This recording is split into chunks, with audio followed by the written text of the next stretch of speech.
What's up, Skate Fam? Another day, another stride. Andito na naman tayo sa ating paboritong park. Magandang umaga ngayon dahil malamig na at maaga tayong nakapag-umpisa.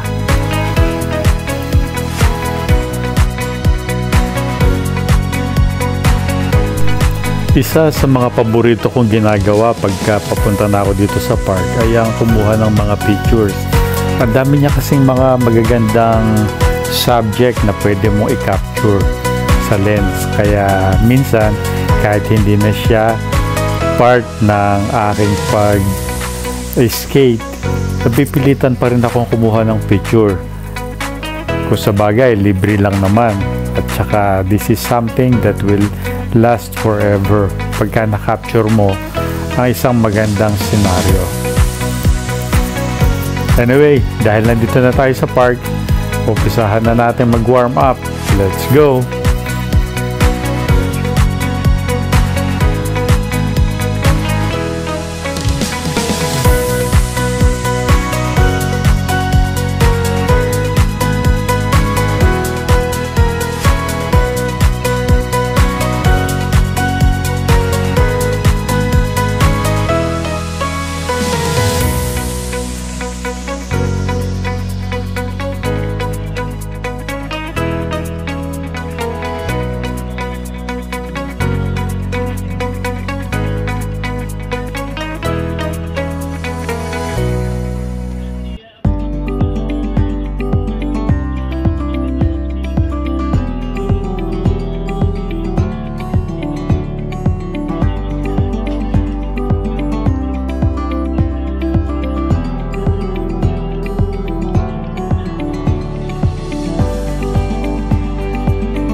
Habang nagwa-warm up ako, napansin ko nga pala na marami na rin pala ako mga tricks at mga routine na kayang gawin. Dahil sa pagdaan ng mga panahon at sa patuloy na pagpapractice, hindi ko na malayan na madami na rin pala akong nagagawa. Katulad ng mga backward direction, backward stride, at nakakapag-transition na rin ako na dahil sa paulit-ulit kong ginagawa, nagiging part na rin siya ng normal or basic routine. Meron nga pala akong gustong matutunan at sa pagpapractice ko ngayong araw, naumpisahan ko na rin or na-execute ko ang backward cross under.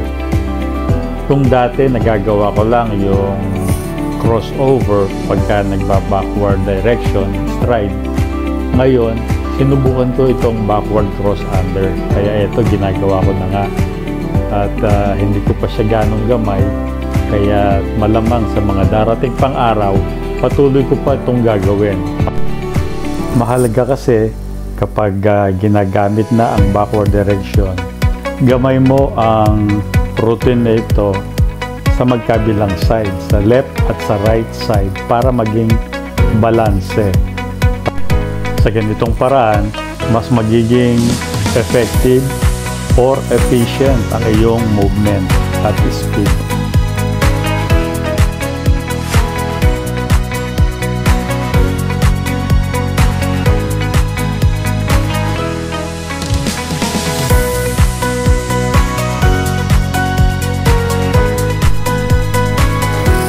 Nagkita-kita rin nga pala kami dito sa park ng aking mga kapogi brothers, si Engineer Rico at si Engineer Allen.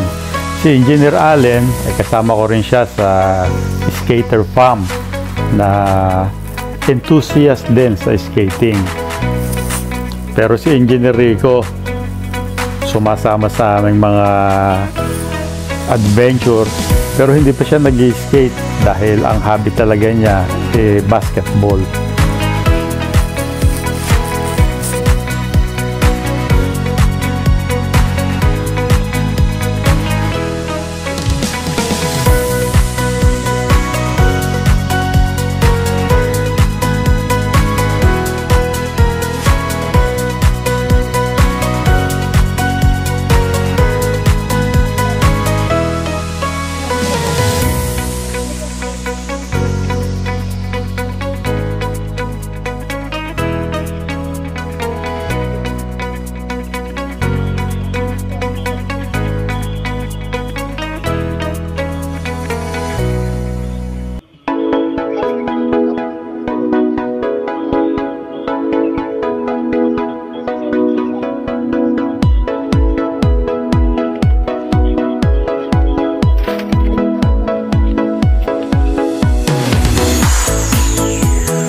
Isa sa mga challenges ng pag-skate ay ang pag-aaral ng balanse, ng tamang balanse bawat move o routine na gusto mong gawin.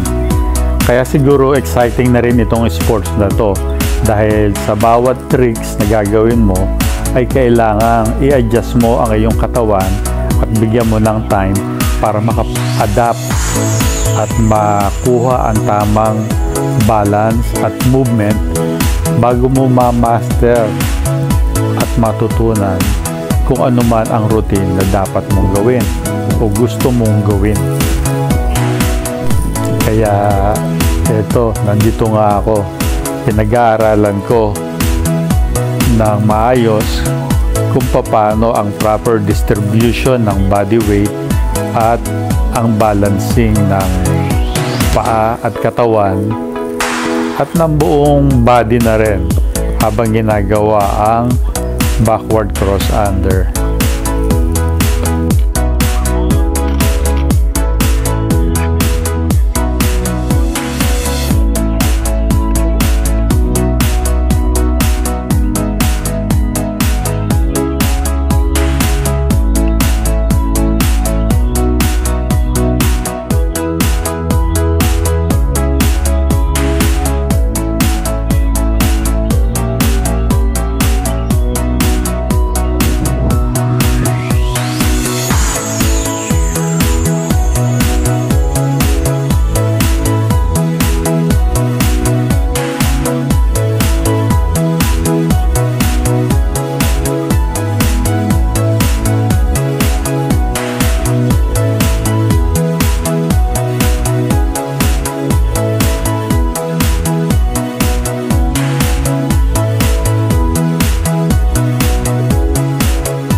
Habang merong short break at nagpapahinga, ito naman yung oras din ng kwentuhan ng mga magkakabarkada kung ano-ano ang mga happenings na nagaganap sa bawat isa.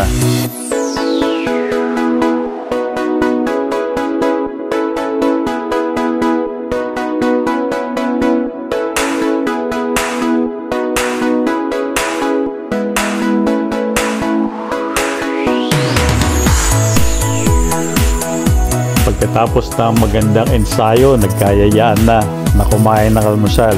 Meron yatang nilutong masarap na arroz caldo si Engineer Rico. Kaya sasaglit muna kami sa place nila Engineer Lito para kumain ng masarap na almusal. Pagkaraan ng masarap na ensayo, isang masarap na almusal at masaganang kwentuhan naman ang kaganapan ng mga magkakaibigan.